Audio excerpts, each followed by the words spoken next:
Hi, it's David Avrin with the Customer Experience Advantage podcast. There's no shortage of approaches to sales and the art of persuasion. Everyone tries, although few succeed consistently. But just imagine if you were able to approach every business conversation with the verbal tools and strategies to generate the best outcome almost every time. Well, my guest today is Phil M. Jones. He's the author of the staggeringly successful books, Exactly What to Say and Exactly How to Sell. He's going to give you some insights into how to do both of those better than your competition. I'm talking today to the incomparable Phil M. Jones. It's David Avrin on the Customer Experience Advantage podcast. Back in 20 seconds. You're listening to the Customer Experience Advantage podcast with David Avrin, featuring candid conversations with some of the most influential leaders in business today. Sit back and listen in, or feel free to watch the video version online. This is the Customer Experience Advantage podcast, and here's David Avrin. Hey friends, welcome to the Customer Experience Advantage podcast. Very handsome man next to me on the screen for those of you who are watching the video version of this, which is available on my website and of course on C-Suite television and YouTube and things like that as well. Of course, all the audio channels as well. I'm excited today because we're going to talk about the words that we use to be persuasive, to sell. Now, as I said in the introduction, there's no shortage of approaches. Not a lot of people do this well. There's a lot of sort of standard, don't sell, people want to buy. But the reality is for all of us in business, nothing happens until somebody sells something. Unless you are a not-for-profit or an inadvertent not-for-profit, which many people were during COVID, how we buy and why we buy is changing. And I think the vernacular, the strategies that we use has to change as well.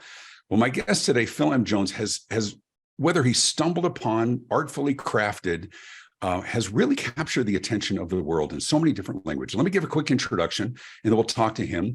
Phil M. Jones' mission is simple: it's to help great people get better, because a relentless focus on getting better means that better soon beats the current best. He is the author of the million-plus selling Exactly What to Say, The Magic Words for Influence and Impact. It's the most listened to nonfiction book of all times. Let that set in for a second. He's also the author of Exactly How to Sell.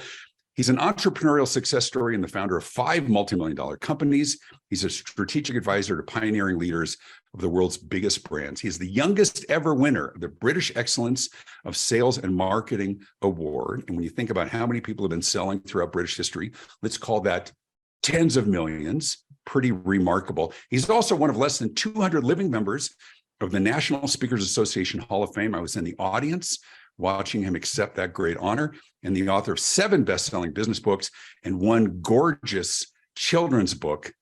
Big welcome to our guest, Phil M. Jones. Good morning or afternoon. Good morning, David. Good afternoon, good day, wherever we are in the world, right? Wherever anybody's listening to this, but it is a joy to be here. Thanks for having me on the show. Absolutely. So, listen, I've been a fan. We're friends, but I'm also sort of marveled from afar. And I think to some extent you must have just been sitting back and going, how did this accelerate the way that it had and capture such an attention? Before we go into some of the specific strategies to help our listeners, our viewers, better position their products and services, better be more convincing and persuasive in their conversations, tell us a little bit about your journey and what led you to this really worldwide acclaim for these books and for your strategies. Hey, thank you for that. Yeah. And like every overnight success story, there's a lot of backstory, right? That gets to this given point. So I have been in business for quite some time. I started as a 14-year-old. I started knocking on the doors of my neighbors and asking them quite politely whether they wanted to have their cars washed. And I did okay with that little car cleaning business, so much so that by the age of 15, I wasn't going to school as often as I should. And I remember being invited in by my school teachers questioning my attendance. And I responded to them with a question. And the question I responded to was, how much money are you making, sir? And my school teachers refused to tell me, but I had a fairly handsome little business as a 15-year-old where we were making around $2,500, maybe £3,000 a month, around $5,000 a month at the time and up. And the reason I didn't go to class is because I had customers that needed servicing and staff that needed direction and things needed to get done. So I've been in the world of business for a long, long time, built businesses through my teens, still managed to be able to work my studies part-time around those businesses, but at the age of 18, didn't take the traditional route of university, etc. Became the youngest ever sales manager for a big department store group in the UK. Went from there to run sales teams in the largest furniture retail business in the UK. And in both those scenarios, there's a really interesting position that I found myself in, is that I was in a senior sales leadership position in my late teens and early 20s. You don't get a lot of respect at that given point in time when you look like you're 11, right? So I learned that one of the best ways that I could command those kind of audiences was to never share with anybody what I thought they should do. I would study the behaviors of others that were getting great results, and all I'd really do was package their stories and then share them with somebody else. So it was like, hey, I've been watching what John's been up to. John's crushing it, and here are some of the things that John does that you might be able to do too. And this style of leadership gave me this crowdsourced experience accidentally through before crowdsource was a term.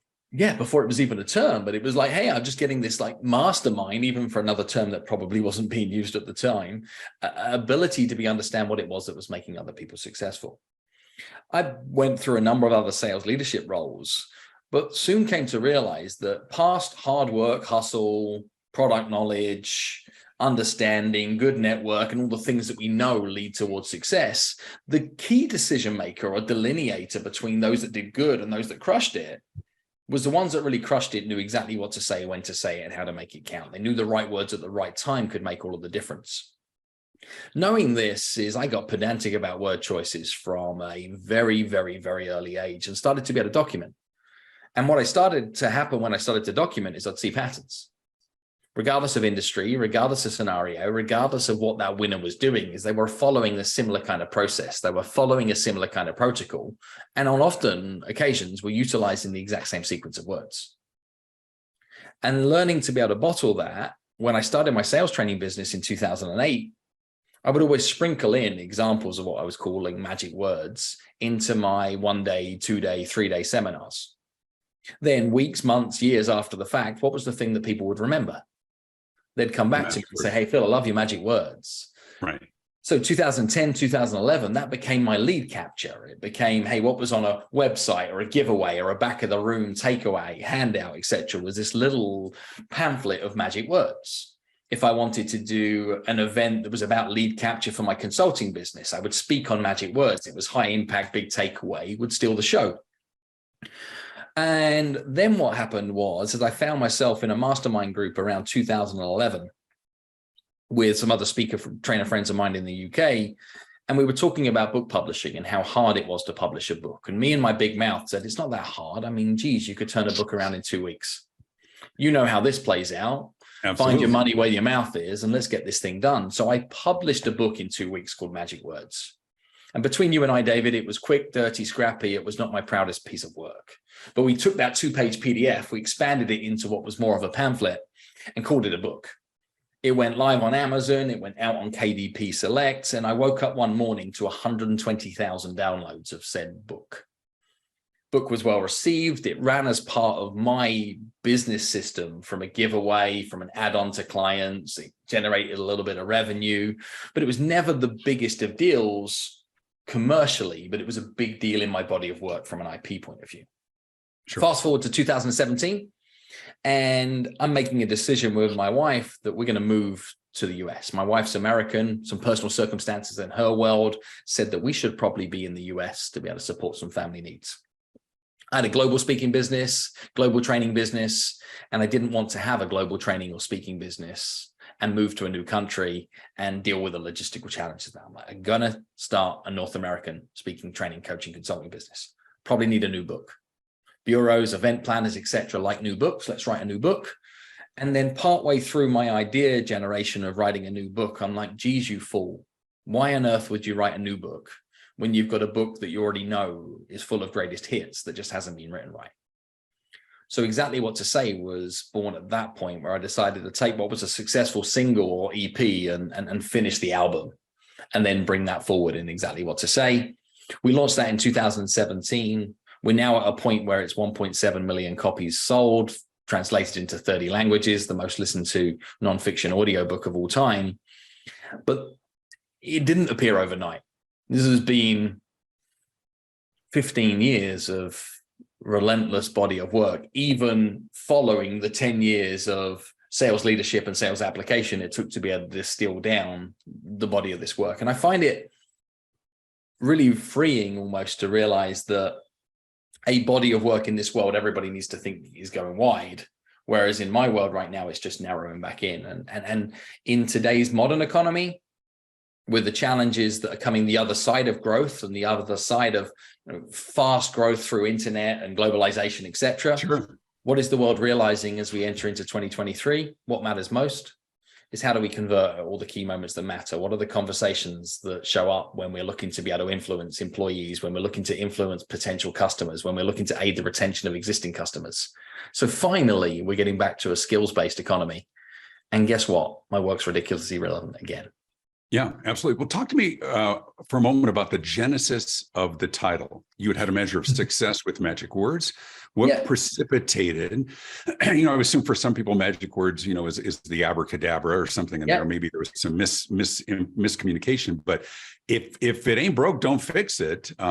Clearly you crafted or stumbled upon something very effective. What was the catalyst for that change? Well, some of the best things happen by accident, right? And we were calling this magic words in all of its early drafts and editions.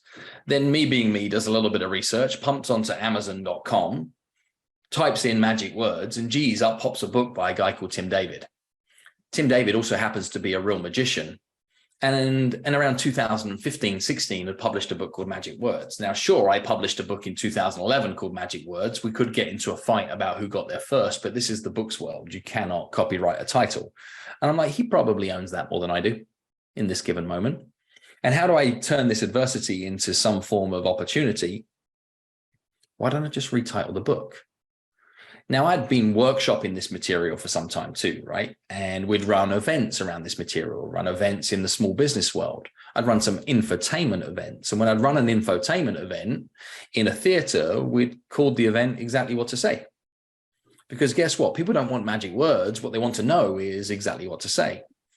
Mutual friend of ours called Rory Vaden. I was going to bring this up as well. Yeah. He's got this great philosophy on book titles. Right. It's got to pass the title test. Yeah, that's what I want. I want that. I was going to say the exact same thing. So funny you went there first, but it passes that test. Like, do you want to know exactly what to say? Do you want to know why customers leave? Right. Yes. And it passed the test. But there's something else that's magic in this title, David, that I only realized retrospectively. So I don't think this was a genius move. This is hey, having sold 1 million plus copies, why? Like, reverse engineering is easier, right? Hindsight's beautiful. But there's something in the title that creates friction. Because I want that. It can't give me that. Oh, geez, it gives me that. Yeah, pretty bold assertion. Correct. Is like, oh, I want to be able to open it and read it because I want that thing. The curiosity gap that's created that it can't possibly give that thing makes you then want to dive in. The fact that it then gives you the promise that it delivered is like, I should probably go tell somebody about this. So it creates a word of mouth phenomenon behind it, which is the bit that I get to live in and enjoy. So labeling and titling things is crucial. And what's been fun in that journey from 2017 to now is the variety of different scenarios that I've been brought into that I never had any intention to find myself in. So when we talk about Genesis, I had no intention of training district attorneys or judges about how to be more persuasive and influential in moments that matter. I never had the intention of speaking to nurses about their bedside manner when delivering bad news towards patients' families. Yeah. I never had any attention about how teachers could be more influential in the conversations they're delivering towards parents to be able to create the buy-in that they need from parents to be able to support a learning journey with a child at home. Like, these weren't projects that were on my roadmap of things that I'd be looking to get involved in, yet have all happened in the last 5 years. And I think that's a realization that we are all selling something. Like, historically, it's only ever been focused on a product or service. And today we're realizing that we're often selling ideas, outcomes, or changes in behavior. Right. Well, I mean, we're even selling, as the father of 5 or 6 now, empty nesters with the step kids and all as well. We're selling everything from making sure you get up and go to class at college to everything back from when they were kids as well. Yeah. How do you and why they'd want to come and visit you for Thanksgiving, right? Even that. Exactly right. But everything we do is about persuasion. And for you and I, who both speak for a living, sometimes it's difficult to recognize. For some people that's difficult. I'm an extrovert through and through. My wife's the introvert who's comfortable in social situations, and everybody's a little bit different. How do you get past, or how did you, because you've had a great level of success, get past the naysayers who look at this as, oh, you can't script your life. You can't script every interaction or transaction. And of course, once you read it, it's not about that. It's finding those keywords, those key phrases that get you to that next level from no to maybe to yes. But I think on the surface, I think you probably had to recognize that there were some who were looking, you don't know exactly what to say. It's pretty arrogant. We can't script our life. It doesn't work that way. And you're right. We hit a lot of friction around that. And still, how many of us listening to this right now have come away from a critical conversation and thought shoulda, woulda, coulda? Oh, God. Yeah. How many times have you come away from a critical conversation and thought, who on earth was that idiot? And the person you were talking about was yourself. Yeah. And we all spend a lot of time debriefing conversations, whether that's internally in our head or with others. What if we take that same time and use that same time to pre-brief conversations? Now, every business owner right now has a quantity of critical and common conversations that they're not ready for. I'll give you one example for many listeners right now. They get asked the how much question on repeat, and they get asked the how much question, and they find themselves lost for words. They stumble over it. They trip over their own tongue. They say things that sabotage their own success in profit because they didn't get ready for a question they knew they were going to be asked. That is not what a professional would do. When we think about scripting, I ask people all the reasons why they don't like scripts. And they say things like, well, they sound canned, they sound robotic, they're inauthentic, you cannot live in the moment. They give me this barrage of reasons. And I then ask them a question to say, have you ever seen a movie and cried? And then let them into the deep, dark secret that that was an actor reading a script. But it wasn't an actor reading a script, was it? It was an actor performing a script, an actor who had to embody the personality of somebody else to be able to create a moment that mattered. And the thing that you need to be is not an actor. You just need to be yourself.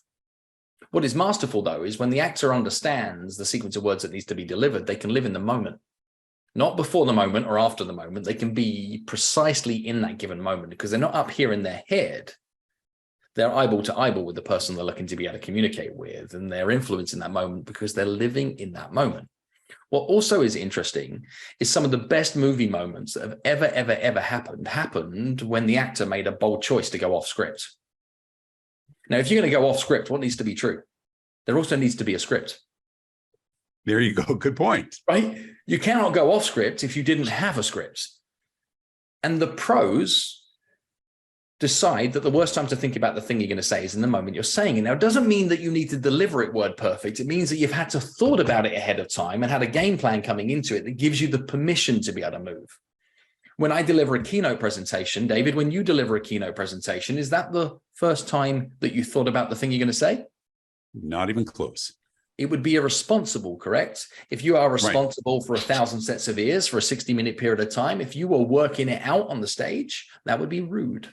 Right. Which is ironic because you and I both know that probably one of the worst tactics, and it's all crap anyway, that some speakers will do, they'll get on stage and they'll say, I had a script prepared for today, but I threw it away this morning and I decided I'm just going to come here and tell you the truth. First of all, it's garbage. You didn't throw away your script. You knew what you were going to say. It's manipulative. And even if it was true, it's irresponsible because you're being paid a handsome fee for being there and you're going to come on stage and wing it. Nobody does. You're right. You've got to be prepared and being able to go off script. I think that's really important for all of us because I think once again, in answering the naysayers, and you've had this conversation 1,000 times, is every scenario isn't predictable, but at least if you're prepared on the basic level, you can go off script because you're in the moment and you anticipated the conversation wherever it might go. Well, and there are more predictable moments though than we often give credit for. Absolutely. So, for example, I could ask every independent business owner that's listening to this discussion right now is, what are all the things that your customers say that you wish they didn't? And they're like, I know this one. They say this, they say this, they say this, they say this, they say this, they say this, they say this. I say, well, how prepared are you to prevent them from saying those things? Right. So, and what's your effective response when they do? Yeah, without being dismissive or unprepared. Or how do you get ahead of it? If you're concerned that your client is going to say, well, I'm going to shop around, how do you run a meaningful conversation in your early consultation that helps them understand they're already in the right place? Right. Well, here's the other thing. Here's the other thing, Phil, is how many times do people, known objections, because you've been in business for a long time, for everybody listening or watching this, you've been in business, you know that they don't say it, but they mentally check you off as unqualified because they make an assumption. If you can get ahead of that and saying, listen, so many people in this industry, do blank and blank, here's what we do differently, right? Because they're not all going to say it. Sometimes we can preempt even the thought or the conclusion in their mind by addressing that kind of a situation up front. Without question. And it's more relevant today than ever. Buyers are looking to be more educated before making a decision. And we now live in many marketplaces where on the face of things, everybody's doing the same thing. For example, I do a lot of work in the real estate industry, and the average consumer believes that as long as you get a license and you've been local and you've been doing this for a period of time, well, just about everything is equal other than the fee. And if you could learn to just ask simple pre-facing questions like, well, what is your experience of working with a professional real estate agent? Guess what happens is most people either share an ancient experience or own up to the fact they have little to no experience, which allows you to say things like, well, would it help if I walked you through all of your different options so you could make a more informed decision as to what type of agent you might like? Right. But look at the intentionality of those word choices. When I say, what is your experience of working with a professional real estate agent? I've just suggested that not all real estate agents are professional. Couldn't the same thing exist in our world? When somebody is inquiring about David Avrin as a speaker at their event, if you said, well, what is your experience of working with a paid professional speaker? You instantly had them realize that this is not something you're looking for exposure. Right. Right. This is your profession. When they say things back to that, we've worked with professional speakers every single year. We've booked people like Barack Obama. We've booked people like Brené Brown. We've booked people like, we had Oprah one year. Are you worried about them not finding your fee? No. But if they say things back like, well, this is the first time that we've hired externally, is that we historically have had people from inside the organization and sponsors, and now we're looking to level up, you've got a completely different talk track that comes next. Because you've now got a duty to be able to educate them on the landscape of professional speaking, as opposed to your place within that landscape. Well, here's why I think what you do is so important today. So I apologize. So there's what's so important about what you're doing today, and I'd like you to address this because I think you've begun to do so, is the realization that so many people make either assumptions or decisions before they're contacting the final competitors, right? We've weeded out people online. We've made assumptions that at the end, as you said, sort of all things are equal. Everybody's the same. So now it's down to price. How do we preempt that? Maybe farther upstream where we're not part of the conversation. Well, there's plenty you can do in marketing and preventative work. And you talk extensively about this, and people like Marcus Sheridan and his work around they ask, you answer, etc. There's a lot of stuff that you can do to be able to educate consumers ahead of time. But I'll tell you a really interesting conversation that I think every independent business owner should be ready for. It's when the phone rings, and whether it's a phone ring or a contact form kicking off, and the inquiry is consolidated to a version of, how much do you charge? Because I find it flabbergasting that almost every industry is not equipped to be able to respond to that question with any level of integrity. What often happens is people's answer is a version of, well, it depends, and I'm not telling you. Right. Which is highly evasive. And in the current world that we live in, you be evasive, you just found a good reason for somebody to decide to not choose you. Or even continuing the conversation, right? Correct. Nor am I saying that you should say our prices are on our website. If you just click this tab, this link, this here, good luck, let me know if it fits, right? We need to be able to educate in these environments. So having a good response to the how much question is useful. I do a lot of work in the medical device space, and in particular in hearing care. So this is audiology, this is the sale of hearing aids, etc. Quite often the question arrives to front desk, how much? Front desks respond by saying it depends. And then they give a ridiculous range from here to here that doesn't help people, and then hang up the phone. Which is weird. Let's take the understanding in this environment. Sometimes it takes people 7 years to build the courage to go from I'm thinking about maybe doing something about this and I'm now going to go on to be able to do it. They pick up the phone and say, hey, I'm thinking of buying. I think you're my people. I'd quite like to be able to do business with you. And then we push them away, often for a lifetime result in them not transacting, not making the upgrade, not making the decision. If you respond with a clean answer and then an easy to ask question, what you start to gain is clarity. So in that scenario, we can say we have a number of different options. Which hearing aids would you like to buy? What does almost everybody say back to that? Well, I don't know which ones you have. Right. And we say, well, neither do we at this point. We don't know what's right for you at this point either. And instantly we create clarity of the fact that a consultation is required.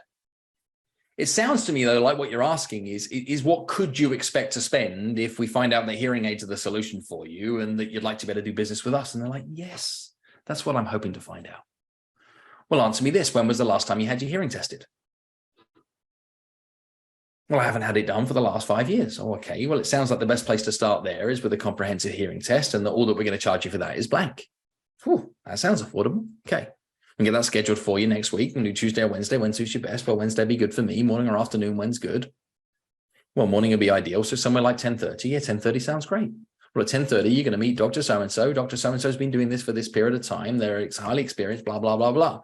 If you find out that hearing aids are the right solution, we are entirely independent. We have access to the complete suite of all of the products that are available. And I tell you what you could do. You could find a solution for as little as $1,500, but you could go over 10,000 if you're feeling brave.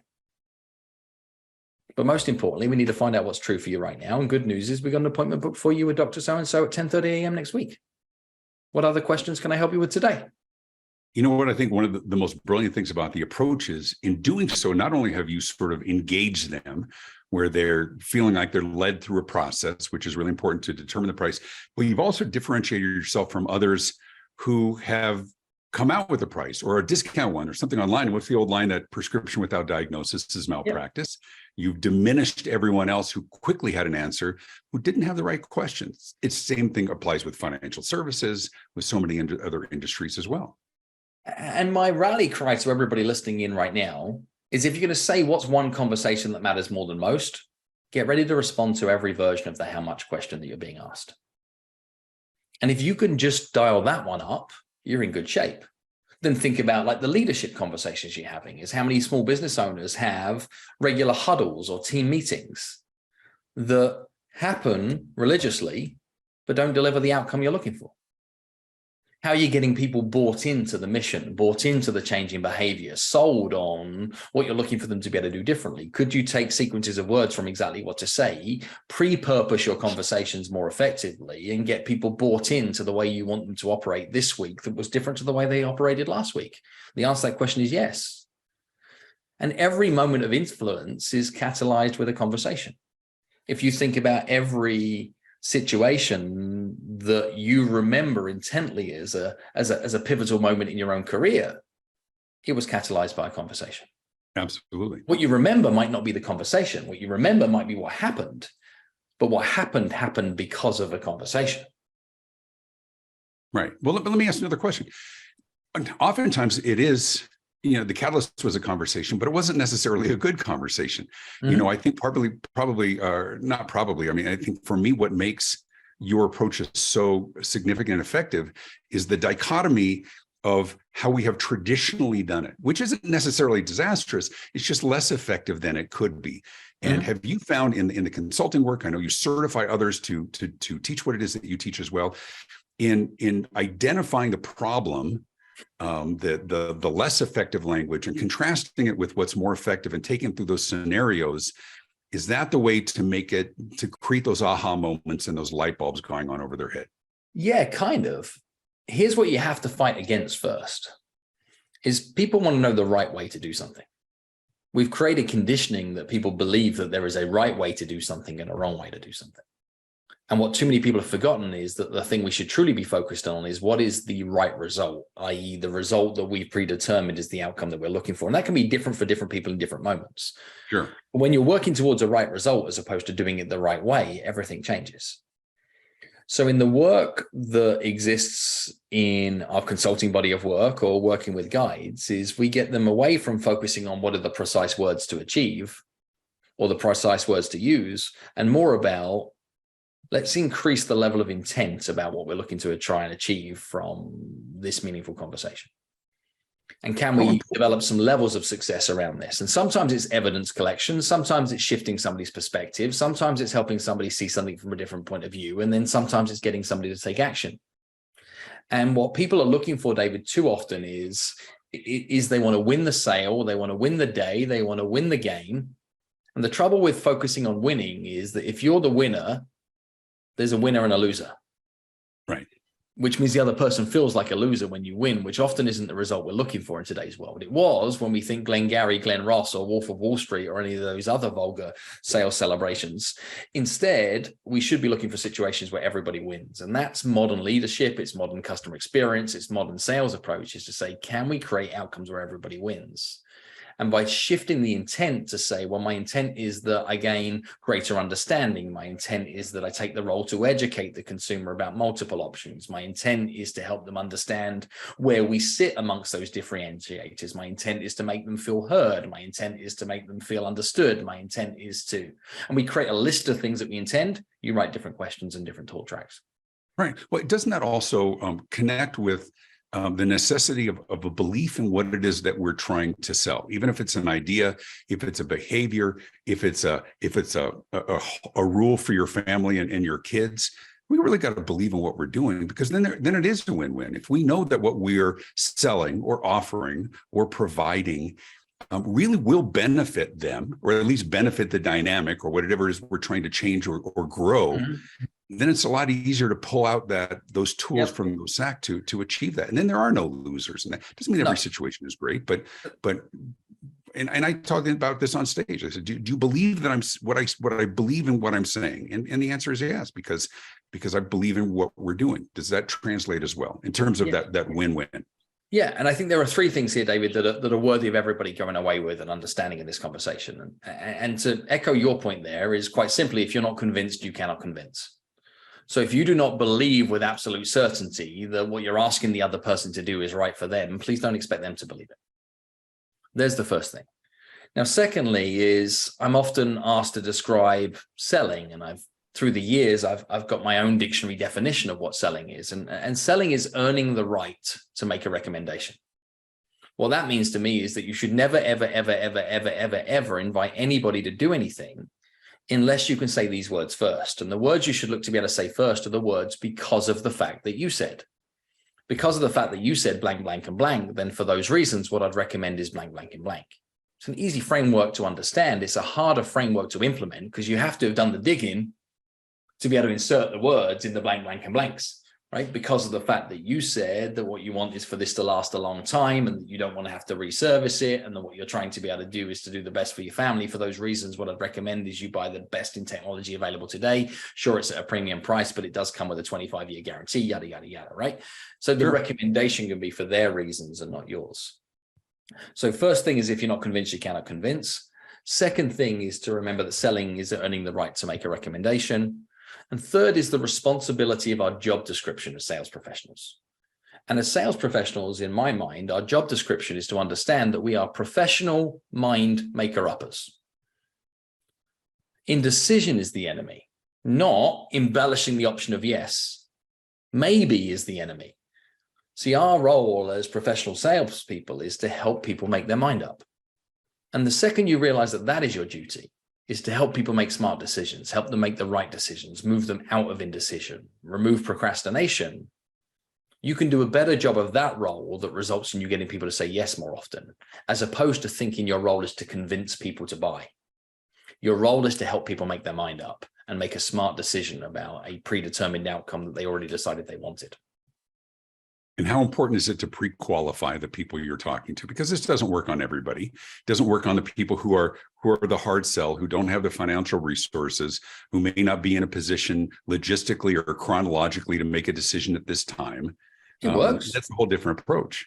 It works with all those people. But sometimes what it works is that you pre-qualify somebody to help them realize they're in the wrong shop.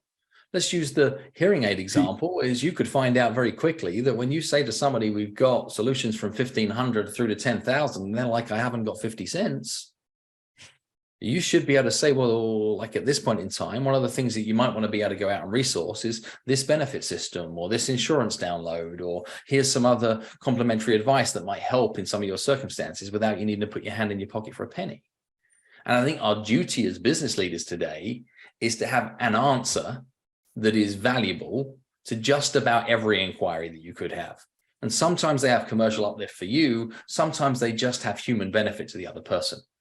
And that to me is a change as business leaders today, that we do owe every inquiry some form of value exchange, even if that value is, here is a tip sheet, here is a blog article, here is something you can read to be able to self-discover. And that analogy we both use often, that prescription before diagnosis is malpractice, is essential to understand that sometimes we diagnose that somebody was in the wrong shop.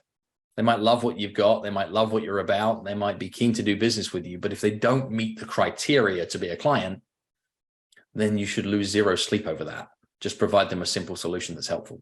Sure.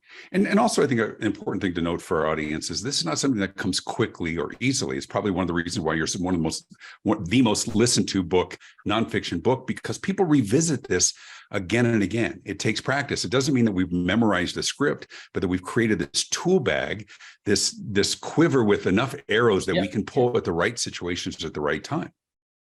And the place you're at on the journey changes, David, too. Yeah. Like, we've had the gift of being able to listen to some of our professional speaker friends on repeat for a decade or more. Somebody that I admire hugely, I'm sure you do too, is Scott McCain. Sure. Now, I've listened to Scott share the same story more than a dozen times. And each time I hear that story, it talks to me differently because I'm at a different point in my career. I'm at a different point in my life. I'm at a different point in my business. The speech could have been word perfect the same. I don't know whether it was or wasn't, but I do know is I took something different from it at that point. And when it comes to mastering sales language, you're often trying to solve a new problem. If I meet a brand new real estate agent, they're like, how do I get appointments? How do I get in front of people? If I meet a 3, 5-year, tenured real estate agent, they're like, how do I stand out versus my competition? If I meet a decade-old, veteran within the industry, they're like, well, how do I find my vigor again? How do I remember how to be able to hustle when things have got hard? How do I compete against these young, correct, whippersnappers? So the need to get good at using persuasive language never disappears. It's which lens am I applying it towards today that is relevant towards a predetermined outcome that I'm looking to achieve today. And when you give yourself the gift of being able to live in student or rookie mode for your entire life, you're on a perpetual journey of growth. And I don't believe that persuasive language will ever be a skill that is not required. And the more and more and more I get sucked into people asking me to look at their AI, to give consideration to how chatbots can provide services in this area, or how we can utilize tools that could allow us to be able to have persuasive conversations with other human beings that is actually built on artificial intelligence, the more confirmation I get that this needs people to do this job. Yeah, absolutely. It's certainly for the next 30 years, whatever. My suggestion, pick up the book. It's a remarkable book, exactly what to say, and of course, exactly how to sell. But here's the thing, ignore everything that you ever learned in school, every other rule, write all over the damn book. Dog-ear the pages, take a highlighter and highlight things. Don't loan them to your friends. They can buy their own damn copy. But this is one of those books that you dog-ear the pages, you throw in post-it notes and write all over it. It's your book. Yeah. You buy the book. And write your own examples. Like, even just decide right now that there are 3 conversations that matter more to you in your life than any other. Like, choose the how much conversation, choose the huddle conversation with your team, choose a conversation that matters with a family member, a friend, or a spouse, and say, I'm just dialing up these 3. And then look at every example sequence of words in the book and say, can I write my own examples towards those 3 critical conversations? And let this live outside the book and in your world and in your real application, and see what you can do to be more influential in the moments that you've decided matter in your world. Yeah, incredibly important in life, in business. I'm going to make a commitment right now. I'm going to have you on once a year, and we're going to continue the conversation. We're going to update it every single time. Yeah. Big thanks to my guest, Phil M. Jones. Phil, if people want to get in touch with you, how do they find you? Two websites worthy of look. One is philmjones.com. Also, we're building out a body of work at exactlywhattosay.com. So if you care about critical conversations, you care about the power of spoken word, we got dozens of articles from a variety of guest experts that are contributing on exactlywhattosay.com. Come check us out there. If you want to continue the conversation, Instagram's best place to find me, and I am at philmjonesuk. There you go. Outstanding. Hey, thanks so much. Hang on, because we'll talk on the other side of this. I want to remind everybody that, first of all, thanks for listening. Thanks for watching. For those of you who watch the video version, he's a very handsome man. Trust me, you want to watch the video version of this as well. My new book, you can pick up this online and everywhere. The Morning Huddle, Powerful Customer Experience Conversations to Wake You Up and Shake You Up and Win More Business. Be sure to like this podcast, subscribe, and leave a comment. That's important as well. And then click the little bell icon. You'll get notifications of future episodes when those come about as well. You can learn more about my keynote speaking and my consulting at davidavrin.com. Once again, big thanks to my guest, Phil M. Jones. This is the Customer Experience Advantage podcast. I'm David Avrin. Be good. This has been the Customer Experience Advantage podcast with David Avrin. Feel free to leave a comment and be sure to hit the thumbs up button. You can listen to past episodes and be notified of future ones by subscribing on your favorite podcast platform. David's popular marketing and customer experience books are available in print, as well as Kindle and audiobook, and published in multiple languages around the world. You can stay connected and learn more at davidavrin.com. Thanks for tuning in.